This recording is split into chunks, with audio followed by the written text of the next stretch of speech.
आपने 200 एक मिनट आपने 200 बच्चे क्यों नहीं कत्ल किए? 100 क्यों? इंतकामन कर रहे थे ना, बिल्कुल। इंतकामन कर रहे थे। मेरे पास आज भी इतने पैसे थे कि मैं ये सिलसिला जारी रख सकता था। कितने पैसे? अगर कल को आपने जो जितने मारे हैं उनमें से 3-4 बच्चे घरों को वापस आ गए फिर आपका सारा ये कोई नहीं आएगा। किस तरह आप कहते हैं कोई नहीं आएगा? शाहीन साहब किस तरह कहते हैं? सोचो अगर एक आदमी खुद एक न्यूज़ रिपोर्टर को लेटर भेजकर ये लिखे कि मैंने 100 बच्चों का कत्ल किया है, तो क्या तुम उसे एक पागल समझोगे या डर जाओगे इस सोच से कि शायद वो सच कह रहा है? Hey guys, welcome to X noir. Let's dive into this case. 22 November 1999 Lahore Pakistan. Daily Jang newspaper के ऑफिस में एक पार्सल डिलीवर हुआ जो जमील चिश्ती रिपोर्टर के हवाले कर दिया गया। वो पार्सल खोलने पर जमील चिश्ती को बहुत से बच्चों की फोटोज मिलती हैं और एक लेटर मिलता है। कोई आम लेटर नहीं बल्कि एक कॉन्फेशन जो खून जमा दे।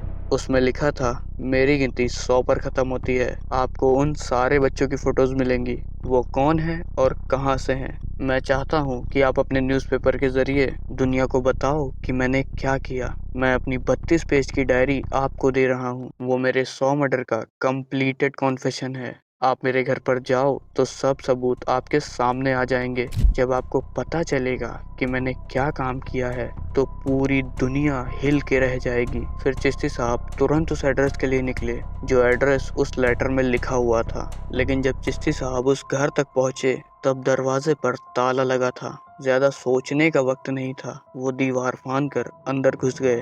पहला ही नजारा खून ठंडा कर देने वाला था। जमीन पर लाइन से 85 जूतों के पेयर पड़े थे और एक कोने में बोरी जिसमें छोटे बच्चों के कपड़े भरे हुए थे। दीवारों पर उन्हीं मासूम बच्चों की तस्वीरें चिपकी थीं जिनकी तस्वीरें उस लेटर में मिली थीं। थोड़ा और आगे बढ़े तो कुछ बड़े बड़े ड्रम्स मिले। जैसे ही एक ड्रम का ढक्कन उठाया, तेजाब की झलक उनके हाथों को जला गई। मैंने जब ड्रम खोला तो आप सोच भी नहीं सकते मेरी क्या हालत हुई।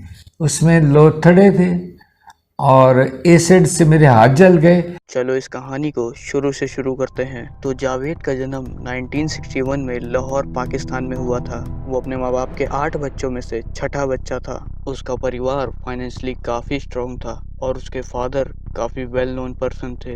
बचपन से ही जावेद का नेचर काफ़ी अलग था। वो काफ़ी ज़िद्दी और डिमांडिंग था। उसके भाई के मुताबिक अगर जावेद को कोई चीज़ चाहिए होती थी तो उसे हर हाल में चाहिए होती थी। घर वाले उसकी डिमांड पूरी करे बिना चैन से नहीं रह पाते थे। कॉलेज खत्म होने के बाद जावेद के फादर ने उसे लोहे का बिजनेस शुरू करके दिया। वहाँ जावेद ज्यादातर छोटे बच्चों को ही हायर करता था क्योंकि उन्हें सैलरी कम देनी पड़ती थी। लेकिन असली वजह कुछ और थी।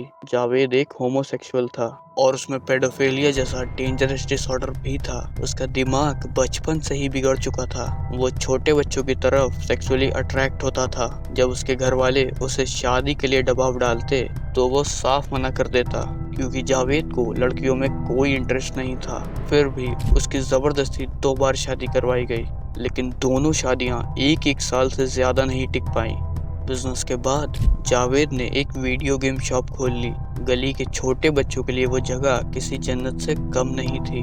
टीवी स्क्रीन्स, रिमोट्स और गेम्स सब कुछ था। बच्चे सारे दिन वहीं जमा हो जाते और बस जावेद को भी यही चाहिए था। जैसे ही बच्चे गेम में डूब जाते, जावेद चुपके से 100 का नोट जमीन पर गिरा देता। उम्मीद ये होती थी कि कोई बच्चा लालच में आकर उसे उठाएगा। जैसे ही कोई बच्चा 100 का नोट उठाता, जावेद उसी वक्त एक्टिंग शुरू कर देता।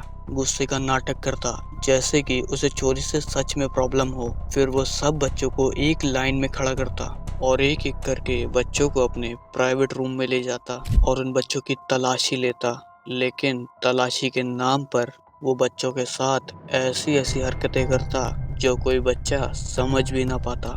पर इन सब कामों में उसका काफ़ी खर्चा होता था और धीरे धीरे जावेद के पैसे ख़त्म होने लगे, जिस वजह से उसे अपना मकान बेचना पड़ा। जिसके बाद वो लाहौर के 16B रावी रोड पर किराए के घर पर रहने लगा। अब जावेद सिर्फ उन्हीं बच्चों को निशाना बनाता था जिन्हें पूछने वाला कोई नहीं था। ऐसे बच्चे जो या तो दाता दरबार मस्जिद के बाहर भीख मांगते मिलते या फुटपाथ पर सोते थे।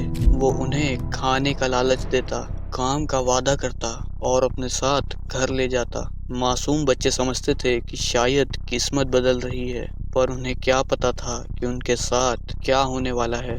जावेद की जिंदगी का सबसे बड़ा मोड़ तब आया जब एक दिन वो 18 साल के लड़के को अपने साथ घर ले आया। जावेद ने उस 18 साल के लड़के के साथ भी वही घिनौना काम किया जो वो हमेशा करता था, लेकिन इस बार शिकार कमजोर नहीं था।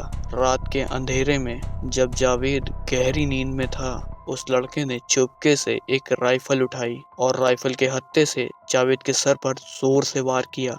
एक ही झटके में सर फट गया और खून बहने लगा। जावेद को चीखने तक का वक्त नहीं मिला। खून ज्यादा बहने से वो बेहोश हो गया।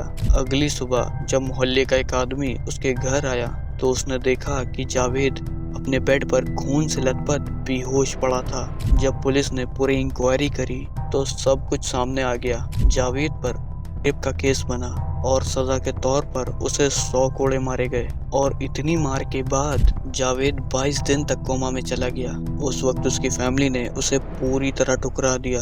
कोई उसके इलाज का खर्चा तक देने को नहीं तैयार था। बस एक माँ थी जो रोज हॉस्पिटल के कोने में बैठकर रोया करती थी। उस दिन के बाद जावेद बदल गया, जैसे उसके अंदर का इंसान मर चुका हो और एक शैतान जन्म ले चुका हो। वो सिर्फ एक ही चीज सोचता था, बदला। 100 कोड़े मुझे मिले, अब मैं 100 माओ को रुलाऊंगा। ये लाइन उसके दिमाग में बार बार गूंजती थी। मई 1999 में उसने अपना बदला लेना शुरू किया और सिर्फ 147 दिनों में लाहौर से 100 बच्चे गायब हो गए। उसका तरीका हमेशा एक जैसा होता।